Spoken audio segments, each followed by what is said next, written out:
world. Don't trust, stay strong. Don't go wrong. Think twice, think twice.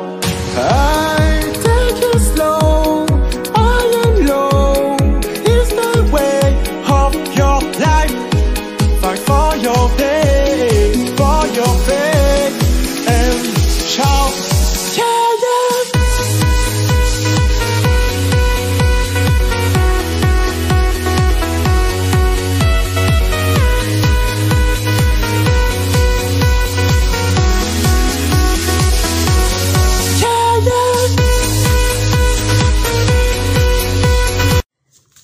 Bonjour, bonjour. Savez-vous que certaines plantes sauvages sont comestibles? Savez-vous que certaines fleurs sont comestibles? Savez-vous qu'il existe certaines fleurs avec lesquelles nous pouvons teinter les tissus d'origine végétale?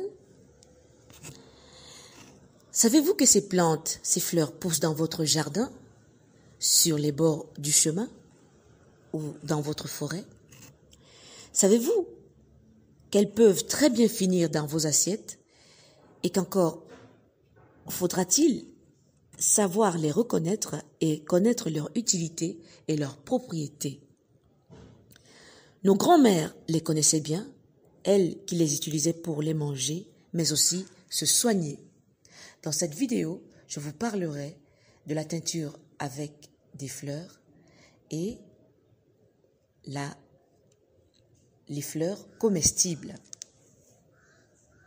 Sans plus tarder, quelle fleur choisir? Selon la couleur que vous souhaitez obtenir, votre choix se portera sur l'une ou l'autre de ces fleurs. Pour obtenir une coloration jaune vif, je vous conseillerais la fleur de safran. Pour obtenir une coloration jaune poussin, je vous conseillerais la fleur de camomille. Pour obtenir une couleur rouge foncé, je vous conseillerais la fleur d'hibiscus que vous trouverez dans des épiceries indiennes ou dans votre propre jardin personnel.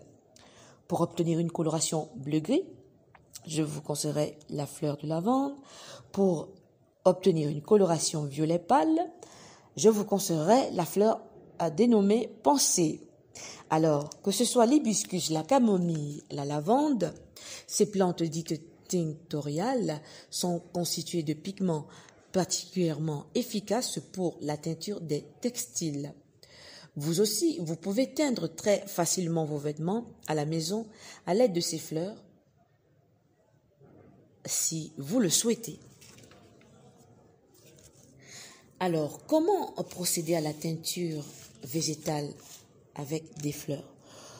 Pour réussir votre teinture, il est indispensable de préparer le tissu pour que le colorant soit bien fixé. Pour cela, faites bouillir votre tissu 1 heure dans une casserole d'eau vinaigrée. Comptez 2 litres d'eau pour 500 ml de vinaigre blanc. Rincez à l'eau froide. Procédez ensuite à la teinture du tissu. Faites bouillir votre tissu dans 2 litres d'eau avec 2 poignées de fleurs séchées pendant 1 heure. Laissez refroidir, rincez, puis faites sécher le tissu.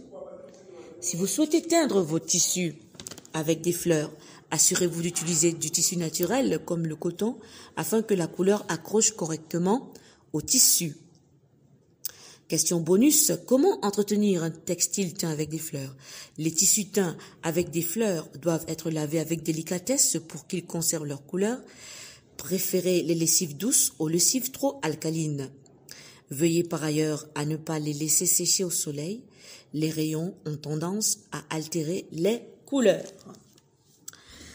Sans perdre de temps, je vous parlerai des fleurs comestibles.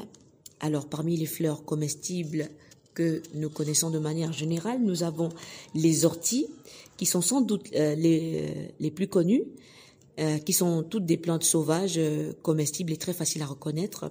Nous avons le plantain qui fleurit du mois de mai jusqu'au mois d'octobre.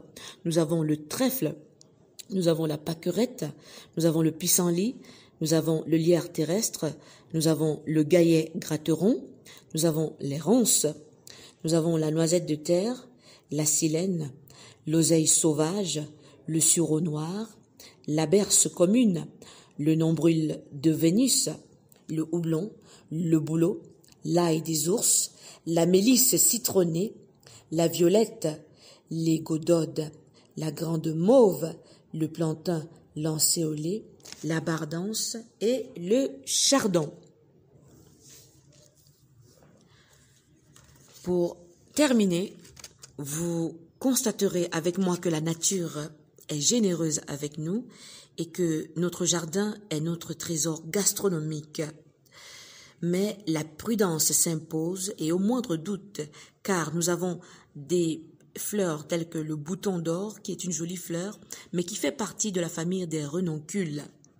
Elle est toxique pour notre santé. Sa consommation entraîne des troubles digestifs, des nausées et des vomissements. Nous avons également la rhume, qui ne doit pas être consommée. Nous devons rester donc prudents lorsque nous cueillons des fleurs pour les manger ou des plantes sauvages. Nous devons nous abstenir de certaines plantes qui sont très toxiques pour notre santé.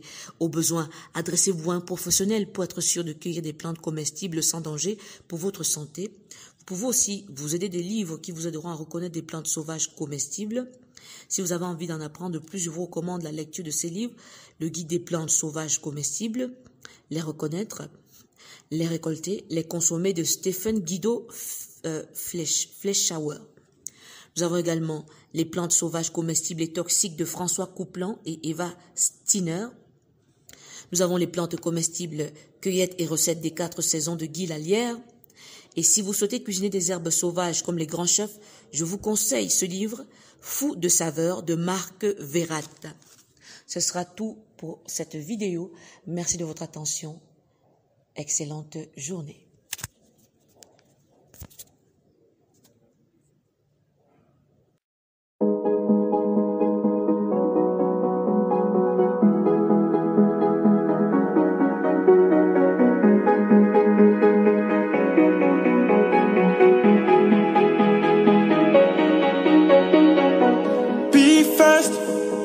Don't trust anyone.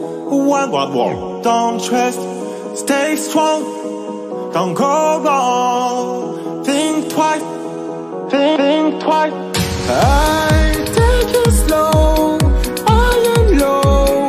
It's the way of your life. Fight for your day, for your faith, and shout.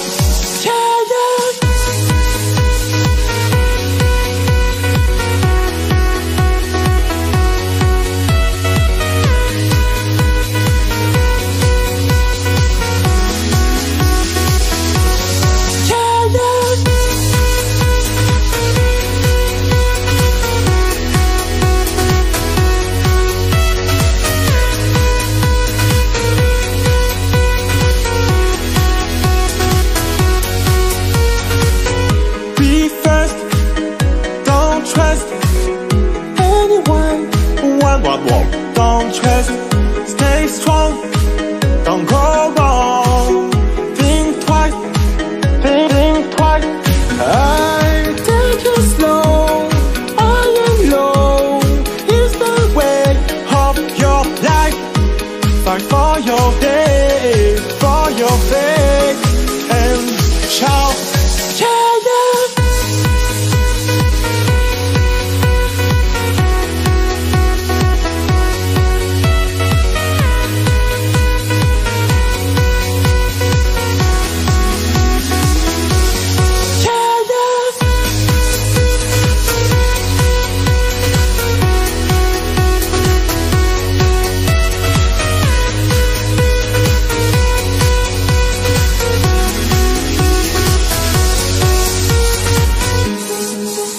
Thank you.